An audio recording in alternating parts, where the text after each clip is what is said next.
Christmas is looking to be very different across most of the country as a result of COVID restrictions. It could taste a little different too, with a warning that restrictions at distribution centres and meat production businesses across Victoria could determine what products land on your table at the end of December and what don't. Yesterday, Victorian Premier Daniel Andrews announced the easing of restrictions for distribution centres and meatworks across the state. Producers will be able to increase workforce numbers up to 90% of capacity in regional Victoria and 80% in Metro Melbourne. A welcome reprieve, but industry leaders say the changes may have come too late to manage the rush in the lead up to Christmas. We've gone as far as we can at this point. I don't rule out us going further, and I know there are some challenges with Christmas being the biggest or busiest time of the year. Together with other matters that we've talked about, probably in more fulsome terms than any Premier's ever talked about this industry. We've got lambs at the moment on the ground. We've got calving. You've got some seasonal factors that are at play. So it's a difficult balance. But as I've made the point many times, both here and also privately to many of these CEOs, your production levels won't be too high if you finish up with an outbreak, because the whole place will be shut. If we could have gone further, we would have, and in some settings we've been able to take it to 100, and in others we're still a bit under that. But I think they're all working very hard to make sure that everything we need, not necessarily everything we want, but everything we need well and truly is on the shelves come Christmas time. Let's bring in Patrick Hutchinson now, Chief Executive of the Australian Meat Industry Council. Patrick, thanks as always. Will this timing now be enough to give the industry sufficient space and time to get the supplies to people by Christmas?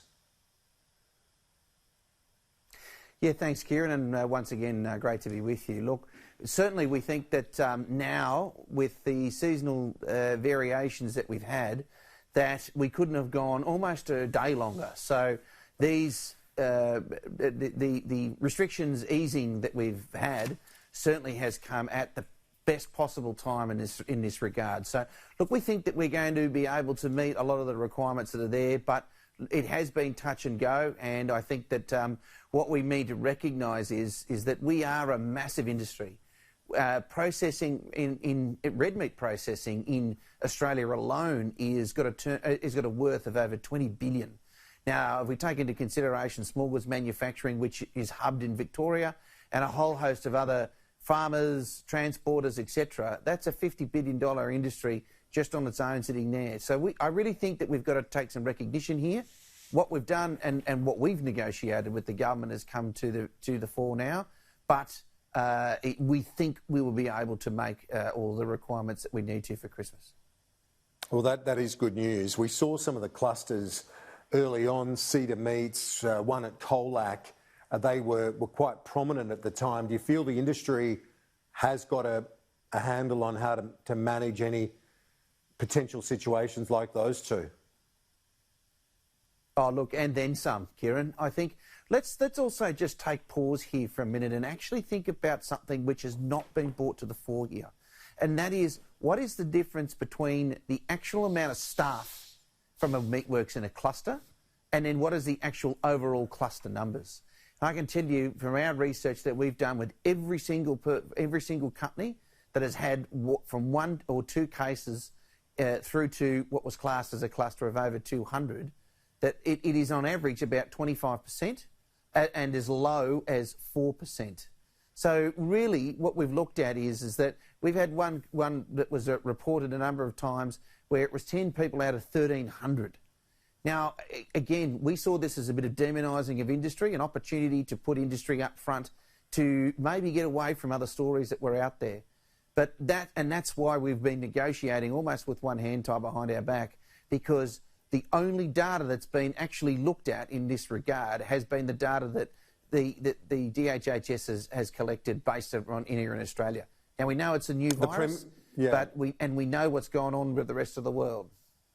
The Premier said that on multiple occasions that he has a very intimate knowledge and understands the industry deeply, were his words. Do you can you see that with some of the concessions that he's made in the last 48 hours? I think that we should probably recognise that those concessions have really been negotiated, in my view, by the great advocate that we've had in Jacqueline Symes, the Minister for Agriculture, and her team at Agriculture Victoria, because that's been the only liaison we've had. I certainly haven't had a call from the Premier, and I don't think many of our members have really had either. And more importantly, I also think that DHHS has not really taken into consideration the millions of dollars our industry has spent in interventions, from companies that are the size of about 30 people or even 20 people right through to 1,500 on site. We've spent millions in this area. But not only that, we seem to be able to have the best and world-leading food safety programs that are good enough not only just for Victoria but for the rest of Australia, for federal governments and also for governments around the world. We export 2/3 of what we produce around the world. We are the most valuable red meat exporter around the world, and also we are also exporting small goods products to places like New Zealand, Singapore, etc. So we seem to be able to do all of those things okay, and we seem to be able to be audited effectively well, and those people be able to review our systems and tick them off. It's the same structure, the same training, the same people, the same business. Yet somehow we weren't able to provide that necessary information there. But look, it's done. We're now here, and I think what a lot we can learn from, as far as this is but an industry, but also as a community is concerned, is the value of our industry. We saw a third increase, or 30% increase in the consumption of meat in the first wave, and that has not really gone away anywhere. We've got 800 odd butcher shops in Victoria alone who do a fantastic job in the provision of product. We've got supermarkets and our export markets as well. So a lot of people that rely on us as a food supplier, and you know, it's a need, it's not a want. So therefore, we've got to be able to continue to keep doing it. Now, the JobKeeper support out of the federal government is continuing till the end of March, but it's been reduced somewhat. Has that been enough to protect the numbers, the workforce numbers within the industry? Now that we're starting to see those numbers pick back up in Victoria, has the workforce held up, or have people been laid off?